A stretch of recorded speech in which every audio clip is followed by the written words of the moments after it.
Gracias, diputado Lorenzini. A continuación tiene la palabra el diputado Marcelo Chin, de Partido Socialista. Hasta por 8 minutos entregado por su bancada. Gracias, presidenta. Señor ministro y ministra, y a los funcionarios de presupuesto que lo acompañan, y a los colegas y los jóvenes estudiantes que nos acompañan. Señora presidenta, la situación de ralentización de la economía que hoy día vivimos es anterior a la asunción de la responsabilidad de la Presidencia de la República por parte de Michelle Bachelet.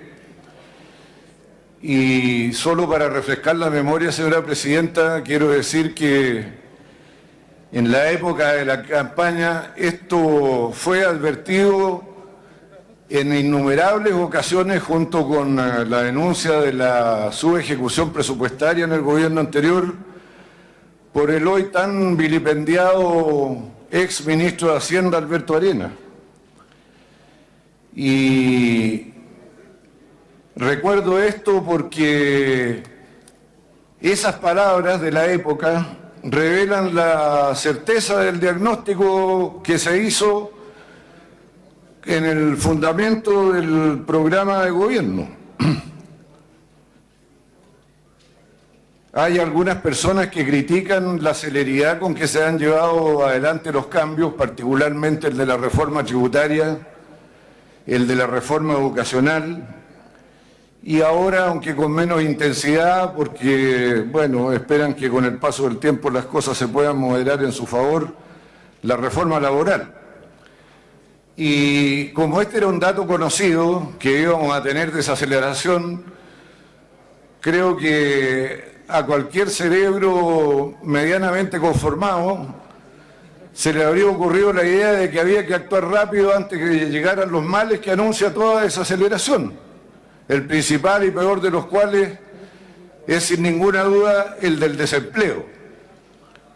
Me imagino que todo el mundo tiene la perspicacia suficiente como para darse cuenta de que hacer una reforma tributaria, aunque haya resultado como resultó, cargándole la mano al 1% de más alto de ingresos del país, con la capacidad de propaganda que estos sectores sociales tienen, simplemente habría sido imposible en medio de la desaceleración económica. De modo que sostener livianamente de que se erró en el diagnóstico, bueno, a lo mejor desde el punto de vista de los intereses que se defienden, sí, pero desde el punto de vista de los que defendemos el interés general de los chilenos y las chilenas y que queremos más igualdad y menos abuso, el diagnóstico fue certero. Que haya dificultades, que enfrentar a consecuencias de ese proceso de aceleración, que tampoco se le puede imputar al expresidente Piñera, porque desgraciadamente, a pesar de todo lo afortunado que puede ser, él no tiene ninguna influencia respecto de lo que ocurra con China y su dinamismo económico, que en lo fundamental está determinando el ritmo con que crece o decrece la economía mundial y desde luego la chilena, muy dependiente de ella. Y en cuanto al presupuesto propiamente tal, estimada presidenta, este se hace cargo de una cuestión que poco se menciona, pero que estaba en el programa y sigue estando presente, que es el de volver a Chile al camino de la responsabilidad fiscal. Y cuando uno dice volver, es porque se perdió antes, no porque se haya perdido ahora. Y en ese sentido hay un compromiso de tratar de llegar al equilibrio el 2018, pero es probable que no lleguemos el 2018. Y es probable por la situación de contexto en que se desenvuelve la actividad económica de Chile.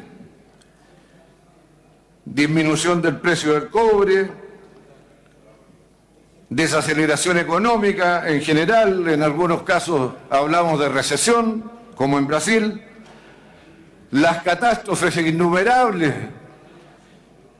que han azotado al país y que significan también echar mano de recursos. Todo esto obliga a que el apriete del cinturón, para que no sea catastrófico, tiene que ser gradual. Y de ahí que este crecimiento que tiene el presupuesto 2016 de 4,4% sea completamente adecuado. Que tampoco, digámoslo, por el hecho de ser del 4,4 significa que estamos al fin de Chile, porque estamos hablando de un crecimiento para el 2016 de 4,4, pero sobre un presupuesto 2015 que había crecido 9,8. O sea, las vacas no son tan light como lo dijo el ministro de Hacienda. Y en consecuencia hay recursos suficientes para cumplir con los compromisos programáticos de este gobierno. Que quiero decir, señora presidenta, que si no se cumplen, ahí sí que vamos a estar frente a una especie de cataclismo político. Porque finalmente las personas que cometieron delitos e irregularidades en el financiamiento de campañas electorales, bueno, usted a los pillines les pega con la regla en la mano o les aplica la ley, los que merecen cárcel irán a la cárcel, los que no recibirán la sanción que correspondan, pero castigado el autor de la maldad, el sistema y los beneficios de la democracia continúan intactos para la población. Pero cuando el mecanismo de la democracia deja de cumplirle a los ciudadanos en sus aspiraciones y expectativas, ahí sí que estamos en dificultades serias. Desde la oposición, señora presidenta, criticaron este proyecto porque encontraban que era demasiado expansivo. Incluso dijeron que no era del 4,4, sino que del 6,6. Pero en la comisión mixta, haciendo gala de una actitud demagógica que también es un gran daño a la democracia, pedían y pedían aumento de recursos para todo tipo de cosas. El doble discurso, señora presidenta, es un grave problema de la democracia y yo le pediría a la oposición que cuando enjuicie el presupuesto lo haga de manera un poquito más responsable y pensando en el interés general. También para restablecer el equilibrio de las cosas y evitar estas campañas del terror de que la economía prácticamente está paralizada, si es que no yendo a negativo, hay que recordar que desaceleración, tengo más tiempo de la bancada, señora presidenta, desaceleración no es igual a estancamiento y mucho menos a recesión. De hecho, el PIB va a aumentar este año, se estima por los especialistas, alrededor del 2,2%. Que nos gustaría que fuera del 4%, claro, pero va a ser del 2,2%, que no es igual a cero ni es cifra negativa. Así es que menos campaña del terror y más responsabilidad en los dichos.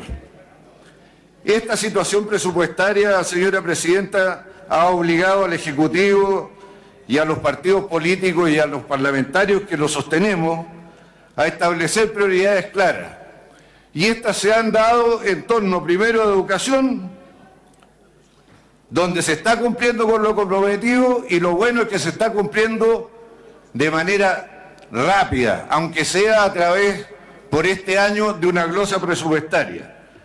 Hoy día, a partir del próximo año, hay 200.000 jóvenes y 600.000 padres cuyos hijos están en el sistema universitario del CRUSH y de las demás universidades e institutos profesionales y centros de formación técnica que se han definido, gozarán de gratuidad.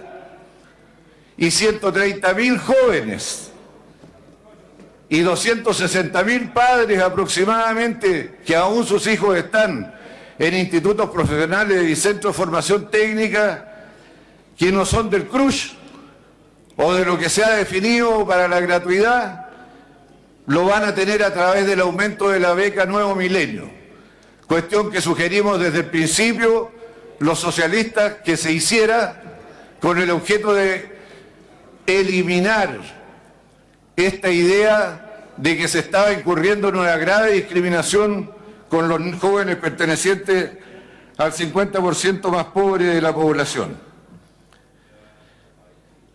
Señora Presidenta, también se ha establecido como prioridad lo de salud. Claro, con recursos, como se ha visto, más escasos que los que pensábamos. Pero esto no significa, señora Presidenta, de que en salud y particularmente en inversión hospitalaria no se vaya a hacer nada. Se va a hacer lo que sea posible y estoy seguro que las indicaciones que incluirá el Ejecutivo en el resto de la discusión presupuestaria van a dar satisfacción a las aspiraciones de la comunidad y también, por qué no decir eso, de algunos parlamentarios que se toman de este caballito de batalla para ganar posiciones frente a la opinión pública, presentándose como grandes defensores de las obras comprometidas, que en ningún momento el gobierno pensó en renunciar a ellos. Señora Presidenta, respecto del tema del financiamiento de la inversión hospitalaria, se ha deslizado la idea de que pueda ser con fondos regionales. Y esto ha provocado el que monten en la yegua cólera los pretendidos defensores de la capacidad, autonomía y profundización de las regiones y la descentralización. Mire, señora Presidenta, y esto para que de una vez por todas la cortemos con la demagogia. Las regiones no se pueden negar a las tareas nacionales. Quiero recordarle, y aprovecho tal vez de pasarle una idea al señor ministro de Hacienda, que cuando teníamos que limpiar los campos de la caca para poder exportar los productos agrícolas, hubo que poner provisiones en el Fondo Nacional de Desarrollo Regional que solo se podían usar en saneamiento básico. Y claro, la región podía elegir por dónde partir, pero tenía que invertir en eso. Y con los hospitales pasa lo mismo. Podrán elegir en cuáles más, en cuáles menos, pero hay que invertir en los hospitales. Y por último, señora Presidenta, ante su impaciencia, quiero decirle lo siguiente. Aquí, y lo acabamos de escuchar en la intervención de un parlamentario que me precedió, se dice que en la discusión presupuestaria particularmente no se escucha a los parlamentarios, que nosotros no tenemos capacidad de intervenir realmente en la configuración del presupuesto. Quiero decirle que con la beca Nuevo Milenio fuimos escuchados y estoy seguro que con las ideas acerca de cómo resolver el problema de la inversión hospitalaria también seremos escuchados. Entonces, palos porque bogas, palos porque no bogas, pero lo concreto es que estas indicaciones que son criticadas porque son de última hora, prueban que el Ejecutivo escucha al Parlamento. He dicho, gracias, presidente. Gracias, diputado Chilin. Tiene la palabra el diputado.